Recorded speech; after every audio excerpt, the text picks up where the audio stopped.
Assalamualaikum warahmatullahi wabarakatuh. Perkenalkan, nama saya Naltul Muna. Saya berasal dari Surabaya, lahir pada tanggal 28 Agustus 2003. Saat ini saya sekolah di SMK Tanuri Surabaya dan berada di kelas 12 akuntansi 1. Saya membuat video ini untuk melengkapi tugas dari sekolahan saya, yaitu mengelompokkan dokumen transaksi kepada jurnal khusus, jurnal umum, dan petty cash. Saya di sini sudah dapat soal dari guru saya, yaitu mengelompokkan dokumen transaksi dari perusahaan UD Cahaya, perusahaan dagang. Untuk dokumen transaksi yang masuk ke dalam Cash Rapid Journal itu terdiri dari dokumen transaksi tanggal 25 Desember, 20 Desember, 14 Desember, 13 Desember, 12 Desember, dan 3 Desember.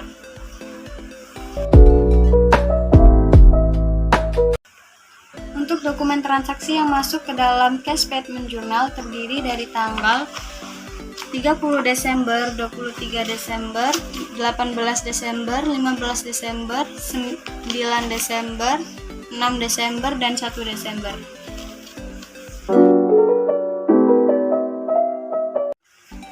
Untuk dokumen transaksi yang masuk ke dalam Purchase Journal terdiri dari tanggal 29 Desember, 22 Desember, dan 10 Desember. Untuk dokumen transaksi yang masuk ke dalam Sales Journal terdiri dari tanggal 27 Desember, 18 Desember, dan 6 Desember. Untuk dokumen transaksi yang masuk ke dalam General Journal terdiri dari tanggal 11 Desember dan 7 Desember. Untuk dokumen transaksi yang masuk ke dalam petty cash terdiri dari tanggal 26 Desember, 17 Desember, 9 Desember, 4 Desember, dan 2 Desember.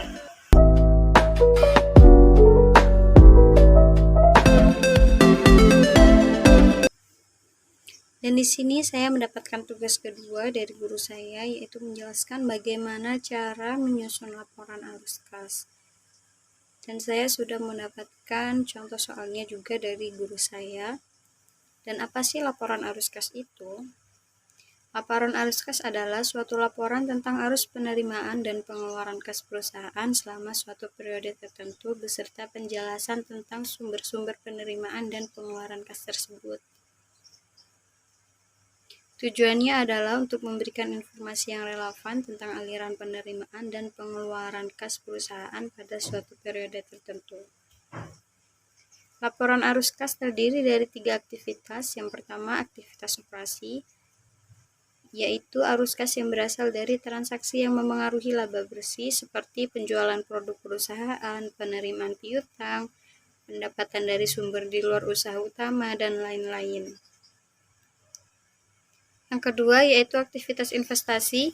Bagian ini berisikan aliran kas yang berkaitan dengan pembelian dan penjualan aset tetap, transaksi yang memengaruhi investasi dalam aset non-lancar, seperti pembelian dan penjualan aktiva tetap, pembelian dan penjualan investasi jangka panjang. Dan yang ketiga, yaitu aktivitas pendanaan, yaitu arus kas yang berasal dari transaksi yang memengaruhi utang dan ekuitas perusahaan seperti perolehan modal dari anggota dan kompensasinya berupa pengambilan atas dan dari investasi mereka. Yang kedua, yaitu pinjaman uang dari kreditur dan pembayaran kembali uang yang dipinjam. Untuk metode laporan arus kas terdiri dari 2 metode. Yang pertama, metode tidak langsung, yaitu penyusunannya laporan arus kas di mana dirinci aliran arus kas dari aktivitas operasi dan aliran kas keluar dari aktivitas operasi.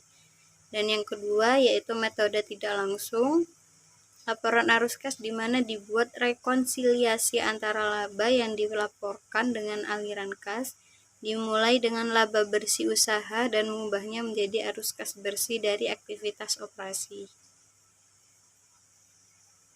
Sebelum membuat laporan arus kas, kita harus mengetahui terlebih dahulu laporan keuangan sebelum laporan arus kas, atau sumber untuk penyusunan laporan arus kas, yaitu terdiri dari 3 laporan.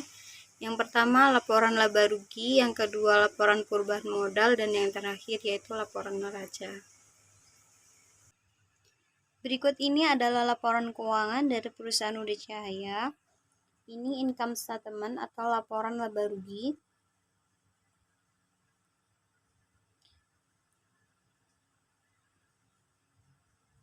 Dan yang ini adalah laporan keuangan, laporan perubahan modal atau capital statement. Yang ini balance sheet atau neraca, ini yang bagian aktiva. Dan yang ini bagian pasiva. Cara menjumlah arus kas dari aktivitas operasional. Di sini saya menggunakan metode tidak langsung. Untuk aktivitas operasional yang pertama kita mencatat laba bersih terlebih dahulu. Ini kita ambilnya dari laporan laba rugi atau income statement. Kita catat ke dalam cash flow report.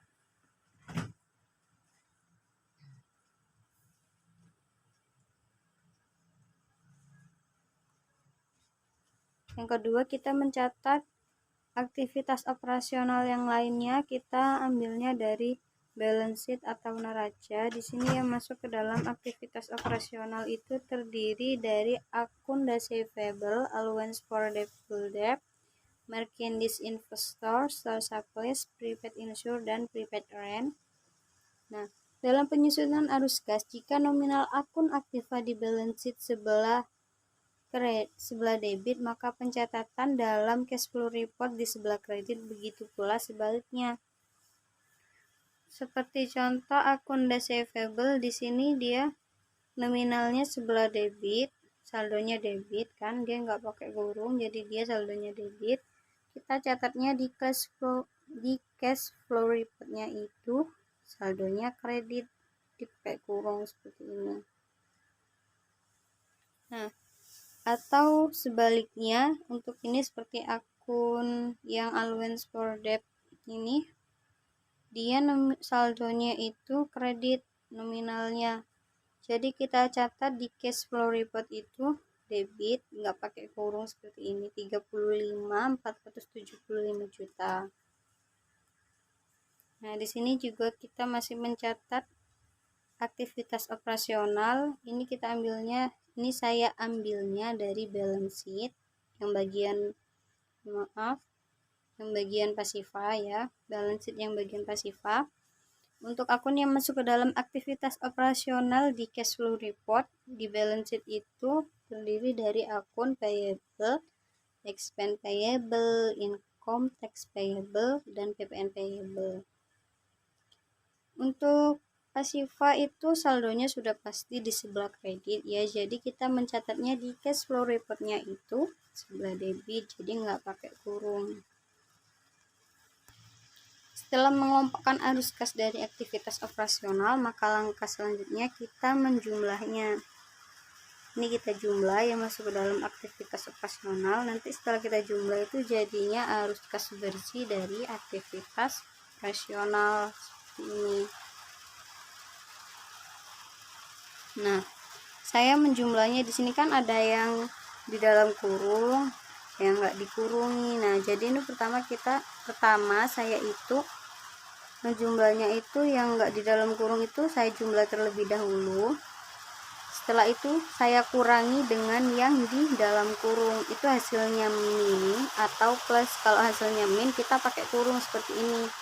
Ini tuh hasilnya saya jumlah itu hasilnya min ya, jadi ini saya pakai kurung sebesar 65.510.000. Nah, untuk selanjutnya saya masukkan arus kas dari aktivitas investasi. Di sini hanya ada satu. Ini saya ambilnya dari balance sheet yang bagian aktiva. Yang masuk ke dalam arus kas dari aktivitas investasi itu hanya akun equipment at cost. Ini sebesar 63.300. Di sini tetap sama. Jika di sini saldonya debit, maka di cash flow report kita mencatatnya sebelah kredit. Lalu ini berhubung ada satu untuk aktivitas investasinya, jadi kita untuk arus kas bersih dari aktivitas investasinya 63.300 ya, kita catat di saldonya di cash flow report. Nah, setelah kita mencatat aktivitas operasional, aktivitas investasi, langkah selanjutnya kita mencatat arus kas dari aktivitas pendanaan. Di sini yang termasuk ke dalam arus kas dari aktivitas pendanaan hanya satu, yaitu adi drawing. Adi drawing atau pref, ibaratnya juga pref ya. Di sini sebesar 26.400. Untuk pref itu saldonya itu pasti di sebelah debit, maka di sini pencatatannya kita di sebelah kredit. Jadi pakai kurung. Ini sebesar 26.400.000. Dan untuk arus kas bersih dari aktivitas pendanaannya kita tetap pakai 26.400.000, juga dipakai kurung.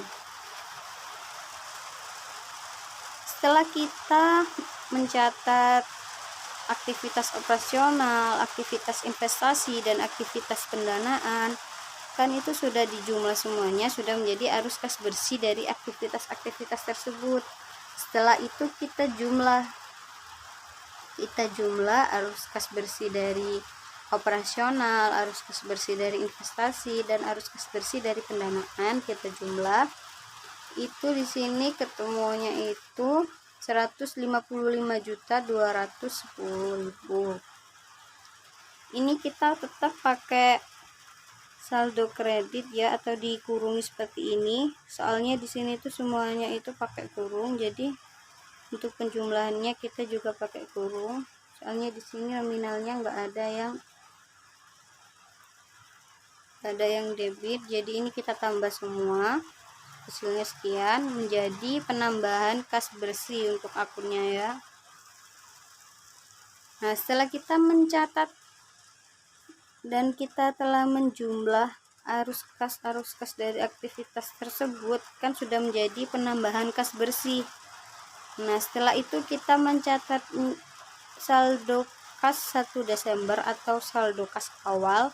Itu saya ambilnya dari capital statement yang ini ya, mohon maaf, yang ini kita ambil yang 366.500.000 ini, kita taruh di saldo kas 1 Desember ini 2018 ini.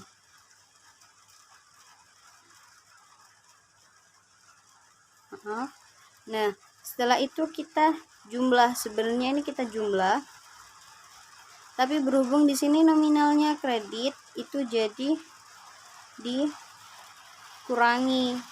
Tapi kalau kita ngitungnya pakai kalkulator, pakai angka minus, ini pakai angka min, jadi nanti kita jumlah min ketemu plus, itu hasilnya